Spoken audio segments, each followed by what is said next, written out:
हाँ तो स्टूडेंट्स, हम लोग देवसेना का गीत जयशंकर प्रसाद रचित पढ़ रहे थे, जिसके बारे में बताया गया था कि स्कंदगुप्त नाटक से लिया गया है यह गीत। शुरू करते हैं। आगे आगे गीत ऐसे है। कहा, श्रमित स्वप्न की मधुमाया में, गहन विपिन की तरुछाया में, पथिक उनिंदी श्रुति में किसने यह विहाग की तान उठाई। लगी स तृष्ण दीठ थी सबकी, रही बचाए फिरती कब की, मेरी आशा आह बावली, तूने खोदी सकल कमाई। यहाँ पर इन पंक्तियों में देवसेना जो है वह अपनी सकल कमाई खोने की बात कर रही है। स्कंदगुप्त जो हैं, उनके विवाह प्रस्ताव को जब देवसेना ठुकरा चुकी है, तब जो है उसके हृदय में जो वेदना है, उसके हृदय में जो दुख है, उस वेदना को प्रकट करती हुई देवसेना कहती है। क्या कहती है? कि जीवन में देखे गए स्वप्न थक गए हैं, जीवन में देखे गए स्वप्न थक गए हैं, परंतु उनका मोह जो है सो अभी भी देवसेना के हृदय में है। उन स्वप्नों के प्रति मोह।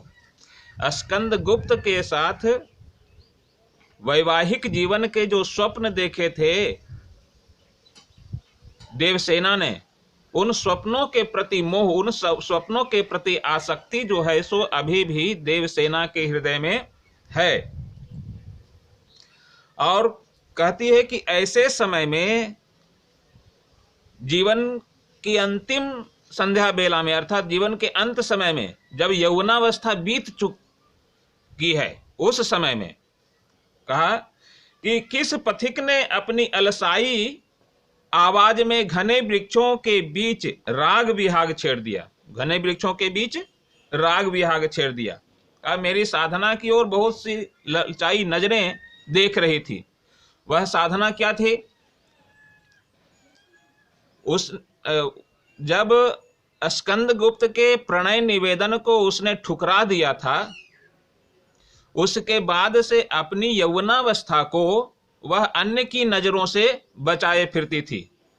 वही यौवनावस्था को अन्य की नजरों से बचाना ही उसकी साधना थी।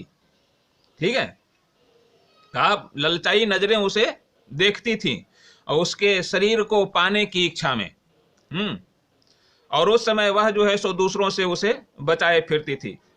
फिर कहती है कि आह मेरी वेदना, तू कितनी मूर्ख ठहरी, तू कितनी मूर्ख ठहरी और सारी कमाई लुटा बैठी। इन पंक्तियों में देवसेना की व्यथा का चित्रण किया गया है जयशंकर प्रसाद के द्वारा। उसकी मनोदशा का मार्मिक चित्रण किया है जयशंकर प्रसाद ने। कहा कि जिस प्रकार कोई यात्री दिन भर यात्रा करके सांझ के समय जंगल के किसी पेड़ के नीचे सुखद स्वप्नों को देखता हुआ विश्राम करता है, यहाँ पर क्या है कि देवसेना जो है सो पर्णदत्त के साथ भिक्षावृत्ति के द्वारा अपने जीवन का यापन कर रही थी। उसने आजीवन कंवारी रहने का फैसला लिया था और इधर स्कंदगुप्त भी जो है सो कंवारे रहने का फैसला ले लिया था। तो देवसेना जो है सो पर्णदत्त के साथ भिक्षावृत्ति के द्वारा अपने जीवन का यापन कर रही थी। और कहा कि जिस प्रकार कोई यात्री दिन भर यात्रा से थक कर सांझ के समय जंगल के किसी पेड़ के नीचे सुखद स्वप्नों को देखता है और विश्राम करता है, उसी प्रकार मेरे जीवन रूपी यात्रा का अंतिम पड़ाव घटित हो रहा था। मेरे जीवन रूपी यात्रा का अंतिम पड़ाव घटित हो रहा था, अर्थात यौवनावस्था जो है सो अब बीत चुकी थी। यौवनावस्था अब बीत चुकी थी। ऐसे समय में अर्धरात्रि को गाया जाने वाला विहाग राग किसने छेड़ा?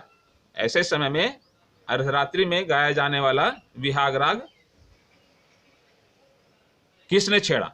अर्थात इस स्थिति में कोई उस तरह के गीत गाए तो उस यात्री को अच्छा नहीं लगता है, क्योंकि उस समय वह जो है सो सुखद स्वप्नों में खोया हुआ रहता है। दिन भर की यात्रा के बाद वह किसी वृक्ष के नीचे सो रहा है, आराम कर रहा है। उस समय किसी भी प्रकार के गीत जो है सो उसे विचलित ही करते हैं। इसलिए ऐसा देवसेना ने कहा। देवसेना को भी इस समय स्कंदगुप्त का प्रणय निवेदन ठीक नहीं लग रहा था। उसने कहा, देवसेना ने कहा कि यह मेरे जीवन का अंतिम पड़ाव है। अर्थात उसकी यौवनावस्था बीत चुकी थी।